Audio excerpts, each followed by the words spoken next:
Welcome back to the channel, everybody. Thank you so much for joining me and allowing me to continue to be your daily advocate.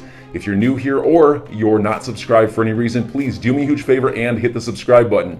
Thank you to all of you who have been watching and following me for so long. It truly means a lot, and I'm glad that I can be this person. Some people, including me, pointed out that it looks like we are going to raise tens of millions of dollars from Bitcoin nouveau rich, and that we might want to talk to some lawyers, that we should be concerned that we might be selling an unregistered security to Americans, Lubin said. It was an exercise in semantics with vital legal implications. In that process, we pretty much defined what Ethereum is and what Ether is, Lubin said. I realized that we had an opportunity to tell people what this is, and there was a good chance that they were just going to accept our understanding and that we could create reality that way. And it seems to have worked. Actually, no, Joe, it didn't work. Because you guys didn't see John Deaton coming, or Empower, or the XRP community. We seem to have created a reality.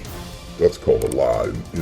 In normal people's terms that aren't Joseph Lubin, creating your own reality is called lying, okay? That's what all the normal average Joe folks like us call it. He calls it creating a reality. Language is consciousness. They define Ether as a crypto fuel, which one needs to run programs and store data on the Ethereum system. Okay, so there's that.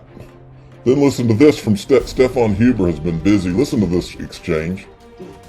Dinners or a couple dinners and small places. So basically, you guys try to construct Ethereum such that it wouldn't be a security, and the SEC has since... We did construct it so that it would not be a security. Yeah, I mean, basically, if you read the SEC memos, it seems that they are saying that Ether used to be a security and now it's not a security anymore. Actually, they did say that. Complaining about whether it was ever a security or not. No, we do not consider it a security. Actually, Hinman said setting aside. Now, okay, so I think that there are different ways to read that, but I mean, it all ended, well. I don't think it ended yet, but I think she smells something. Okay, and then Stefan Huber also put this out. Obviously have a fairly strong background in computer science, so we did a lot of conceptual work back then, thinking about what Ether was, thinking about what gas was, should we burn gas, what should be the issuance model. So I was involved in a bunch of that early on, and I guess because I probably had more experience in business than others, ended up driving a lot of the discussions with lawyers around the token launch. So we essentially took that opportunity to tell the world what Ethereum is, what Ethereum was, and what Ether was, and what gas was, because it was just computer science really at that point. And in order to help the world understand what we thought it could be, ways that these constructs could be interpreted, we worked with a prestigious law firm in New York, and essentially got an opinion about what our token launch was, and essentially had to define all those things, had to define what Ether was, had to define what gas was, and essentially convinced the lawyers and convinced ourselves that according to the Howey test, we were not selling a security, an unregistered security, potentially to Americans, but we were selling this consumer utility token that people could use to run programs on a world computer, store data on a world computer, and that their fates would significantly be independent of the fates of the Ethereum Foundation and the Ethereum founders. What were lawyers' reactions when you first were bringing up this idea of Ethereum, and then even more, I guess, perhaps crazy in their minds, like raising money on this platform? What were the reactions like? Well, lawyers are generally pretty happy to take your money for exploring different and hopefully complex things. But these people that we worked with at Prior Cashman were already pretty savvy. So they're already significantly aware of the Bitcoin space and really great, smart guys. It was a pleasure to work with them.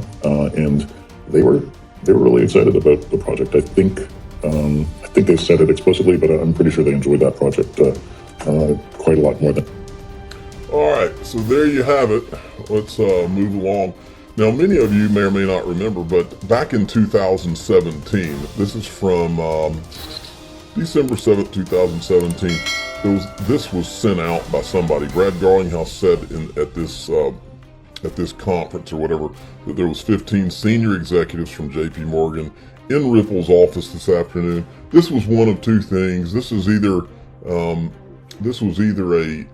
some type of a setup where these guys go in just to gather intelligence, or these guys were there to do what I would have done if I was a JP Morgan executive. I would have whispered in Brad Garlinghouse's ear. So we've lined ourselves with this Lubin guy, and who talks through his teeth and keeps rubbing his elbow. We're getting this vibe off this guy. And this other guy that keeps wearing cartoon shirts, that would be Vitalik Buterin. We may need to hedge our bets here. That's what I would have been there for. Okay, then John Deaton has a great thread. I'm not going to go through the whole thing, but I did want to make you aware of it. He talks about Sullivan and Cromwell and how Clayton's law firm, Sullivan and Cromwell, negotiated the purchase of JP Morgan's Quorum. Okay, and as you go through, man, you go through some of these threads and it just makes you mad as you go through them. Then you've got this. Remember when Joseph Lubin said that Ripple is not that XRP is not a competitor to Ethereum and all that? Well, listen to this, because what he describes here is exactly what Ripple works on. So the first element is just borderless payment systems, ease of sending any amount of money inexpensively across borders or even within borders.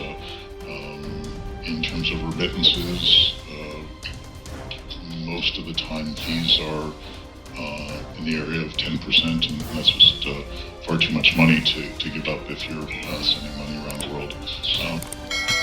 Right, and Ripple already solved the problem, and Joseph Lubin's still working on, what does he call it right now, consensus layer?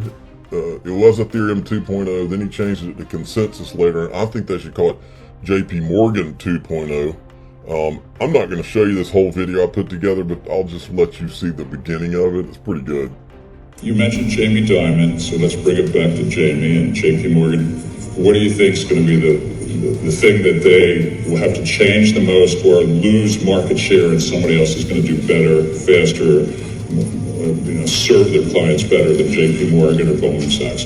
So our company Consensus has been very prominent since the start of the Ethereum ecosystem. I can attest that JP Morgan was there right from the start before public mainnet was even launched.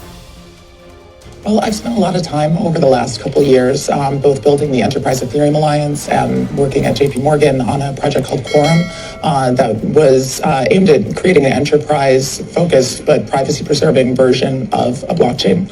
You played such a critical role at JP Morgan, developing its blockchain practice, helping better understand how a traditional bank can embrace this new technology. How did those conversations go in the product Quorum, which you helped develop at JP Morgan? Can that be applicable to other banks?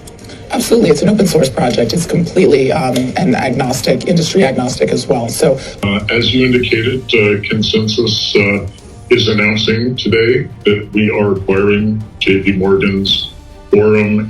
Okay, so I thought that I would end this video by showing this to anybody like Joseph Lubin that thinks that they can create their own reality. This guy knocks it out of the park. Listen to this.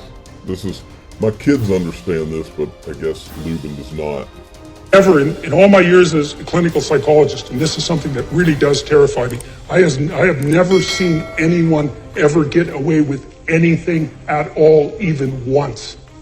Well, maybe you disagree. Maybe you think people get away with things all the time. I tell you, I've never seen it. What I see instead is that thing happens, right? Someone twists the fabric of reality, and they do it successfully because it doesn't snap back at them that moment. And then like 2 years later, something unravels and they get walloped and they think, oh my God, that's so unfair. And then we track it. It's like, well, what happened before that? This. Well, then what? This. And then what? This. And then what? Oh, this. Oh, that's where it went wrong. It's, yeah, because you can't twist the fabric of reality without having it snap back. It doesn't work that way, and why would it? Because What are you going to do? Twist the fabric of reality? I don't think so. So enjoy your day, everybody. I'm always here for you. Leave any comments or questions below, and be sure to subscribe. But thanks, everybody. I really appreciate you. Enjoy your day, and I always have your back. So thanks so much, everybody.